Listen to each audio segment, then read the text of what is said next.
the Tippecanoe County Drainage Board meeting for Wednesday, October 8th. Our first order of business is approval of the September 3rd, 2025 meeting minutes. Mr. President, I'll make a motion we approve those minutes as submitted. Second. Have a motion and a second. Any further discussion? Hearing none, those in favor signify by saying aye. Aye. Aye. And the motion passes. Zach? Yes, first, we have a petition from CenterPoint Energy. This is for a gas main project. It's located on the east side. Sorry. Again, this is a CenterPoint Energy project. It is a proposed gas line, and it is located on the east side of the bridge on South 9th Street, and they will be going underneath the Elliott County Regulated Drain, open ditch. We have reviewed it, and I'd recommend approval as presented. So is this a part of the city South 9th Street project? I believe so, yes. It's, yeah, there we go. It must be. Yeah, so north is to the right on the sheet, and the proposed gas line is shown in the yellow line on the east side of the road, or be the bottom side of the road, however you want to look at it. But yes, I believe it is. Okay. Mr. President, I'll make a motion we approve the petition for encroachment as stated. Second. You have a motion and a second. Any further discussion? Hearing none, those in favor signify by saying aye. Aye. Aye, and that motion passes. Next, we have a resolution number 2025-04DB. This is for the Research Village Phase 3. This would be a new regulated drain number 503. So this is a follow-up from the applicant, developer, and designer. Kimley Horn submitted this on behalf of their client. So this project, if you remember, is located north of Calbur on Yeager Road, approximately half a mile. So it'd be on the east side of the new Yeager Road extension. There's apartments, commercial, multifamily.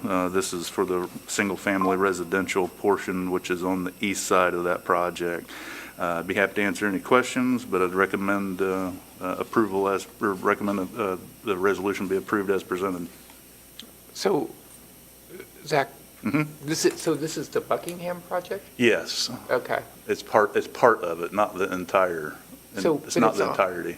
But it's on the west side of their project. Yeah. Did I say it wrong? If I misspoke, yes, it's on the west side of Yeager. Okay. Yes. Okay. I may have said east. If I did, please forgive me. But yes, it's west of Yeager. With the other development that potentially is coming on out there, is this all going to be eventually locked into a regulated drain type system, or are we going to have a bunch of separate ones, or what's the thought process on this? Yeah. So I guess there's a couple different answers to that. The short answer to the question you just asked me is no. And the longer answer is that the way we have this body, as in the Drainage Board and then myself as the county surveyor, has approached these new developments thus far anyway, and we can have deeper discussions if necessary, but so far we have taken collectively the position that the new county regulated drains are more applicable in single family residential because they will be individual lot owners. On the commercial properties where the property will remain either as one parcel, and or if it is multiple parcels, the multiple parcels would still be owned by one business entity, then those entities would then take care of the drainage infrastructure. And so far the developers have basically indicated to us on multiple projects, I'm not just talking about this project, but I'm going back over the last few years, anytime it's a commercial development to where one business entity or one owner is going to maintain control of the entire property, then they have chosen not to pursue the county regulated drain avenue because there's going to be one owner and they have no problem taking care of things on their own. But when we go to the single-family residential or any other type of development that has multiple private landowners, that's when it becomes beneficial to create a new regulated drain and establish a maintenance fund, because it's easier to maintain in the long run. So I'm happy to have further discussions, but that's been our historical approach to these type of projects. So all the so-called housing development out there, we're going to be pushing for regulated drainage. That would be my recommendation, yes. And that developer is well aware of that. Okay. Yeah, yeah.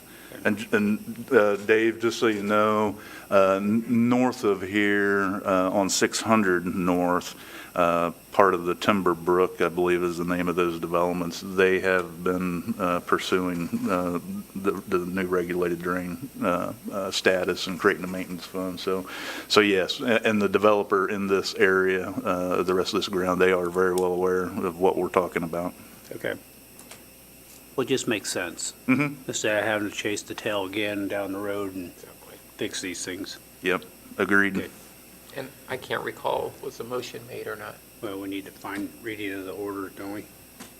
Well, I don't think the resolution was put on the table, and then you also want to open it up to public comment. I'll make a motion, we approve the resolution 2025-04-DB Research Village Phase 3 Regulated Drain Number 503. Second. We have a motion and a second. Thank you. Any public comment on the resolution? All right. Seeing none?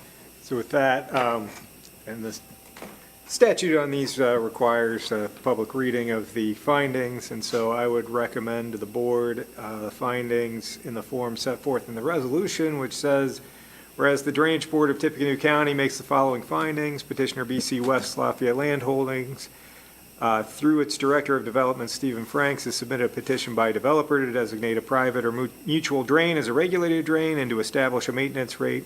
Said petition and the exhibits thereto are incorporated herein by reference, and the drain referred to therein is hereinafter referred to as the drain. The design of the drain was granted construction approval by the County Drainage Board on July 9th. Among the conditions imposed by the grant of approval was the condition that final construction plans be signed by the Tippecanoe County Surveyor, and the condition that the developer shall be required to file a 3-year maintenance bond or other acceptable guarantee with the County Drainage Board. IC 36-9-27-18 allows the board to accept a mutual or private drain as a regulated drain, where all owners affected by the drain request such acceptance in writing, and the surveyor approves the standards of design and construction. The petition submitted by the petitioner constitutes such a request, and the construction approval of the design by the Drainage Board and final approval of construction plans by the surveyor ensures satisfactory design standards. The petition requests the establishment of a maintenance fund and that a maintenance rate be established for land served by the drain. Petitioner is the sole owner of land served by the drain and has reserved the right to object to the surveyor's recommendations on an appropriate maintenance assessment, but has otherwise waived objections based on notice or publication requirements. The Tippecanoe County Surveyor has submitted his maintenance report and estimate and has determined the drain as designed will consist of 31 manhole/inlets of various sizes and approximately 2,540 lineal feet of storm sewer pipes of various sizes. The estimated annual cost of maintenance is $4,500. The estimated benefits to the land exceed maintenance costs. A fund for annual maintenance should be established. The drain will benefit each lot equally. In order to provide the necessary maintenance, a maintenance fund should be established at the annual rate of $45 per lot per year, provided that per IC 36-9-27-43, an annual assessment for the maintenance of the drain shall be omitted if, per the estimate of the board, collection of annual assessment would increase the unencumbered balance of the maintenance fund to equal or exceed 8 times the estimated annual cost of periodic maintenance of the drain. The schedule of assessments in the maintenance report is accurate and equitable, and the board hereby adopts the surveyor's recommendation. To wit, each lot should be assessed at the rate of $45 per lot per year. The assessments should be collected with taxes due and payable in the calendar year that follows the period ending 3 years after the subdivision maintenance bond is accepted by the board. Now, therefore, it is ordered that, subject to the conditions set forth in the board's construction approval of July 9th, 2025, The drain is hereby accepted as the Research Village Phase 3 Regulated Drain Number 503. A maintenance fund is established for the Research Village Phase 3 Regulated Drain Number 503 with an annual assessment rate of $45 per lot for an 8-year period as benefited. The first annual assessment shall be collected beginning in the first calendar year that follows the period ending 3 years after the subdivision maintenance bond for the drain is accepted by the Drainage Board. Okay, thank you, Doug. Any other questions from the board? Okay, those in favor of adopting the resolution signify by saying aye. Aye. Aye. And the resolution stands adopted then. Any other business? Yeah, some quick updates. The Bose County Regulated Drain Project, which is the county regulated drain just north of Cowper on County Farm Road, crosses underneath County Farm. That is, for all intents and purposes, 98% complete. The Elliott Two-Stage Ditch Project that runs from Ross Road at Ivy Tech campus east to the east end of F Lake, it is also 95% complete. We're getting ready to do a dredging project on the Tippecanoe County Regulated Drain, which is approximately from County Road 450 East intersection with State Road 28 down to 1300 South. The South Central Tippecanoe County, McLaughlin County Regulated Drain, which is a tri-county regulated drain between Tippy, Montgomery, and Clinton County. We're looking at doing a clearing project on it over this winter. So those requests for quotes went out yesterday. And then a quick, just FYI, myself and Bert and BF&S are working with the town of Audubon on the Audubon County Regulated Drain. We're doing a hydraulic and hydrology study of that watershed in anticipation of some future expansion, possibly for the town of Audubon and some other satellite issues going on out there. As you know, one of the branches of the Audubon Regulated Drain, which is named H.W. Moore lateral, literally runs underneath a building in the town of a very large commercial building in the town of Audubon.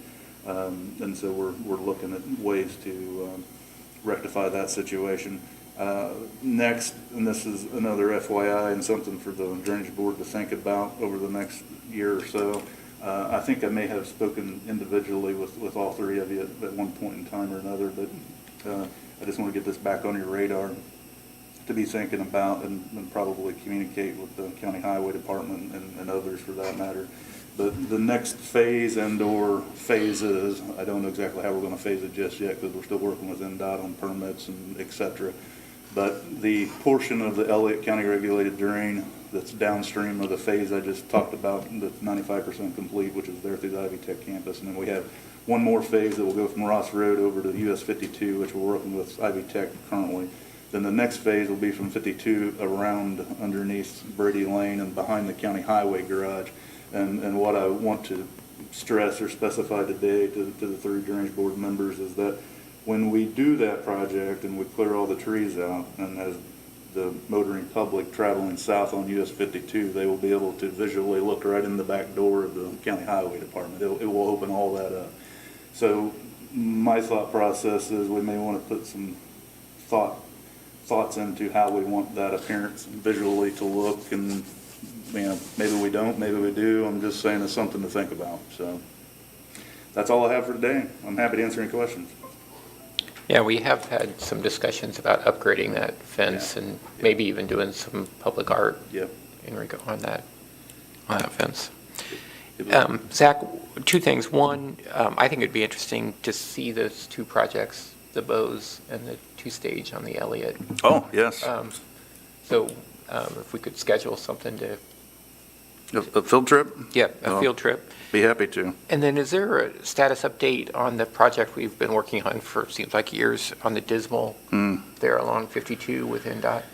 Yes, it has been years, approaching almost 10, unfortunately, and I hate to even report that, but that is true. We have made significant progress. And matter of fact, I just had a meeting with, I have T-Bird working on the design of that and coordinating with NDOT, and it has had many challenges, and that's putting it quite shortly. But yes, the short answer is we've made a lot of progress. We're getting close to the finish line, I believe. We have been, I had a meeting with NDOT just about 2 to 3 months ago. We have an approved design. We have not got the permit from NDOT yet. We're still waiting on that. But I did have T-Bird send out the itemization and I wanted to make sure our estimate was still in line with any inflation or cost adjustments in the real world. And so we asked Atlas and F&K to their estimators to actually do a real world estimate on our itemization. And I have not had a chance to look at that yet. It came in, I think, last week when we were out at the AIC conference. And so I will look at that very soon. But the bottom line is, yes, I'm hoping we're getting close to completion. I would like to have it done within the next 12 to 15 months is my goal. But I will also say that I'm going to have to set up a meeting with the landowners, and forgive me, but their name's not coming to the top of my mind. But I have been in contact with them over the years. I need to reach back out to them because the design we currently have is different than the original design that I showed them, and so it's actually this design is less intrusive than the original design. So I'm hoping they will find it more appetizing than maybe the previous one. So yes, we're making progress, but it's been slow. Yes, unfortunately. And who acquires any additional ground that will be needed? Will that be NDOT? Yeah, if needed. Our current design, I don't think there's any additional ground needed. Okay. Yeah, but if it were, it'd be NDOT. Yes. Okay. Mm-hmm. Thank you. Any other business to be brought before the board? Okay, none. Any public comment? Seeing none, Move to adjourn. we are adjourned.